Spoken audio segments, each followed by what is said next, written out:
speak with one of the real larrikins of Australian Speedway. With a rich history in the sport and having success both in speed cars and sprint cars, Harley Bishop knows how to have a great time. But strap on a helmet and there isn't more of a determined driver in the field. So sit back and enjoy today's episode of On the Throttle. Hi Harley and welcome to On the Throttle. Thanks for having me, and great to have you down here. So your family has obviously had a successful history in Australian Speedway with your dad Ray, a Formula Speed car champion. Were you always going to be a Speedway driver? I guess it's in the blood, and with Dad racing for 30 odd years and being dragged around the tracks, it was always on the cards. Played footy for a while, go-karts, all that sort of stuff. And then, just stepped into sort of a ride and went from there. Yep. So was your dad your biggest influence on your racing? Most definitely Dad is still my biggest influence with my racing.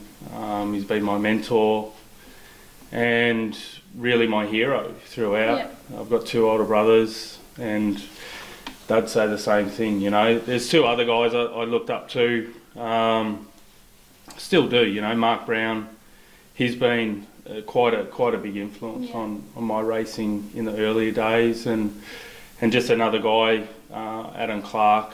Sort of look at Clarky's way of how he races, and if you could mash all three of them guys together, that's who I'd like to be. Yeah. So how did you actually get started in racing? You mentioned go-karts? Yeah, go-karts when I was younger. I had my own kart, did that for a few years. Dad was still racing at that time, and had my first drive in a speed car when I was about 15. Oh wow. Mum did know. So that was an interesting afternoon when we got home and told her that happened. But yeah, look, unfortunately Hayden had a bad accident. He was going to step into the main car the following year. Yeah. He had a big crash down at Avalon and broke his neck. The second car was sitting there, sort of been toying around, having a run with it, and about a month or so later, Dad and I shared the drive for the remainder of that season for just a couple of runs. Yep. And we got some good news that Hayden was going to be all right and repair, and he made the decision to step away from the sport. So I took over the second car. Dad was toying with still retiring or racing. Yeah. And I just asked him to race because I wanted to really just have that opportunity to race against him. Yeah, that's fair enough. So obviously you had a successful time in the speed car. Did you enjoy racing the midgets? I love racing speed cars. You know, they're violent. They're just good fun. Yeah. You know you're really hanging on to something with a speed car. They're two different beasts. You know, between a speed car and a sprint car, and the racing's, it's just good fun, you know, wheel-to-wheel racing. Yeah. So, Australian Speed Car Champion 2011 at Lismore. You started the A main from position 1, and that didn't end so well, did it? No, that was a hard weekend. It was something that you can, you know, give you a thick skin, and everyone's got their hard luck stories. Yeah. And everyone's got the stories that may have pivoted their careers, you know, and I believe that's one that I really don't know where we would be sitting now if we had won it. We didn't win the race.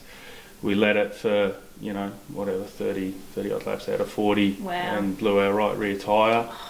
We had a very, very successful weekend. We were, you know, highest on points, won the pole shuffle, still the quickest time in the feature, quickest time throughout all the heats as well. Yeah. But just wasn't the race to be, you know what I mean? So yeah. Surely that was heartbreaking. Yeah, it was. It was a funny emotions. I've been around. Unfortunately, Dad is probably one of the most successful speed car drivers in our country to actually never hold the number one. Yeah. You know, so he was there. He was one of the first ones to be on the infield, and I'm not going to lie, we had tears in our eyes. Yeah. Everyone did, but at the same time, we're smiling. Yeah. You know, we're so happy with everything, and we're all living a dream. It's not a job to us out here. Yeah. You know, so it's just a roller coaster of racing. So after that, you stepped out into sprint cars and ran with the 360 All Stars, where you ended up as the series champion. That must have been satisfying. That was fantastic to sort of to be able to we put a team together, Johnny Butler, just over a couple of years, and we'd both been travelling around the countryside with the Super Series. Johnny was Mark's crew chief, and we'll mix up with Mark and myself with the Rinkin Motorsport, and we're teammates for a number of years and all that, so everyone knows each other quite well. And look, we put a team together. We wanted to be more local and have our families involved and all that sort of stuff, and just sort of, I don't know, it just grew momentum. It really just, we took to it quite well. I'd driven sprint cars previous to that for 2.5 seasons in the 410s down here, and that went well for us. So it wasn't just new stepping into it. But we had a fantastic year. We took all the silverware. It was great. So what do you prefer, the midget or the sprint car?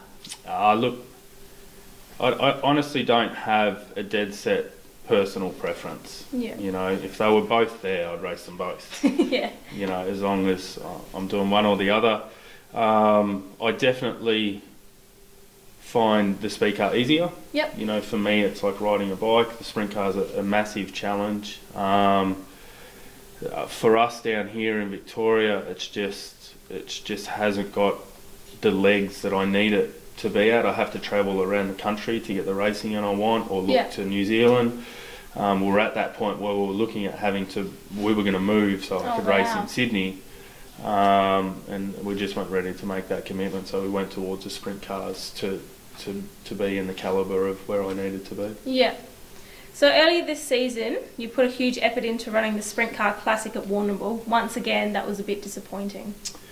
Yeah, it was my second time at having a go at the Classic. The first time was unsuccessful and pretty much finished off the same way. We blew a motor, unfortunately, at the start of the night, and then this time round, it's just looking around. There's plenty of other people with hard luck stories again on that too, but unfortunately, we were done before time trials. Oh wow! It can't be. It was just hard work, and we went back in. We could have pushed it in the trailer and been done, and the boys flogged away. We put another diff in it, and we went out. We did our heats. We had family, friends, sponsors there, and we did what we could do. And really, I wanted to go home that night. I just wanted to pack up and go home and just get out of there. But we got up the next day, cleaned the car. The boys and I went down to the Fan Appreciation Day, found them to come down, and the fans were amazing. Honestly,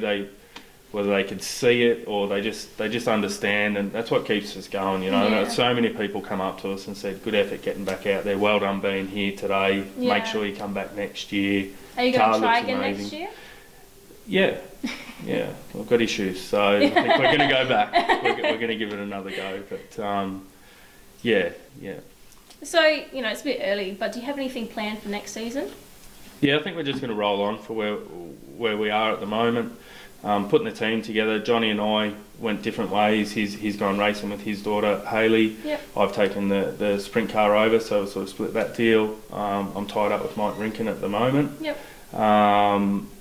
With a partner in the car, and that's all working out fine. Looks like the sponsors are all back on board again. Awesome. So we'll just sort of rebuild, regroup, and do what we can do. Concentrate on Avalon and a couple of the bigger shows around that.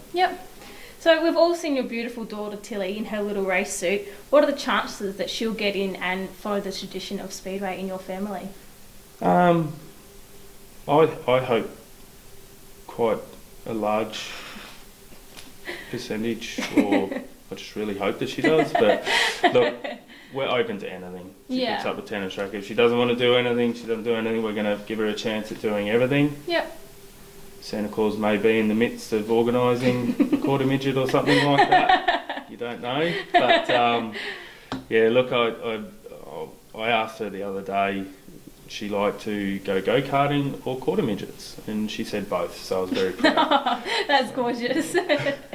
So away from the track and everything, what do you do to unwind and relax? Just like any Aussie bloke really. We sort of don't mind doing a bit of fishing. Yep. Winter sports, we do, you know, go up the snow, a bit of snowboarding, all that sort of stuff. Yep. Skiing during the summer, we can fit what we can fit in. Summertime seems to just be racing, Yeah. you know, but on a spare weekend, yeah, we do whatever we can just to be together, you know, family Yeah. time and get out and about. There's nothing really apart from just, yeah, a bit of golf, whatever else we can. Yep, that's fair enough. So where do you think we'll see Harley Bishop in the next 5 years' time? I have no idea. Honestly, I think sort of, I don't see us ramping up. We heavily rely on sponsorship, with it being a little family team again now. Yep. We'll just see how it goes. We keep working on our sponsors and you know, we just need to get some results back in the door and see where it goes. But I reckon within 5 years' time, I'll be concentrating on the girls. Yeah, that's fair enough. Yeah. So. Well, thank you so much for talking to us, and all the best for your future. And I hope to see little Tilly in a quarter midget soon. No dramas. Thanks for having me, and thanks for coming down and letting me be a part of it all. No worries. Thanks.